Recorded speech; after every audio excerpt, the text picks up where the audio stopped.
Day one of free agency has come and gone. The Chargers have signed 6 players in total.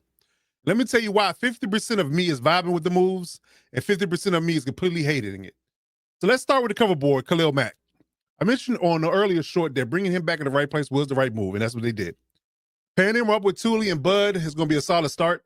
However, I do think they need to bring in another edge with some speed to get after these mobile quarterbacks they're going to face in the upcoming season.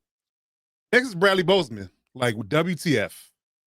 How are you going to sit here for 17 weeks and watch film of this man being completely terrible in pass protection and decide to bring him back? I don't get the move. I don't understand the logic there.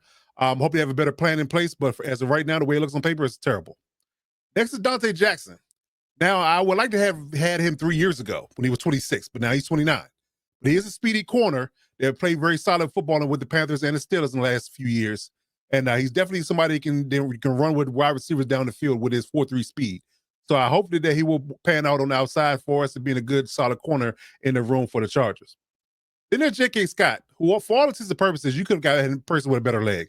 He seems accurate in certain cases, but I think you could have gotten somebody better in free agency and or the draft in later rounds that could have done you better than J.K. Scott could have done you as far as kicking the ball in the punting perspective. I don't know. Doesn't seem right to me, but I'm lukewarm on that move. The next, they bring back Teair Tart. I did like that move. Now, he balled out last year. He's great against the run. Now, I would have loved to pair him with Poona Ford as well, but I would take what we can get as far as bringing Teair Tart back. That was a great move. I think he's a good addition to the middle of this defense, so I think he's going to be a good fit. Now, lastly on my list is Najee Harris. Now, with J.K. still being a free agent and all that talent in the draft, I think this is a complete and utter waste of $10 million. He's a 245-pound running back who has issues with vision, lack of dexterity in using cutback lanes, and he lacks straight line speed.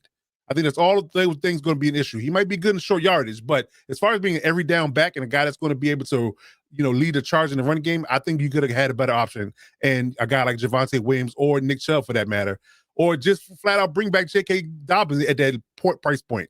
I mean, hell, Javonte only cost you $3 million when he went to the Cowboys, so that's cheap.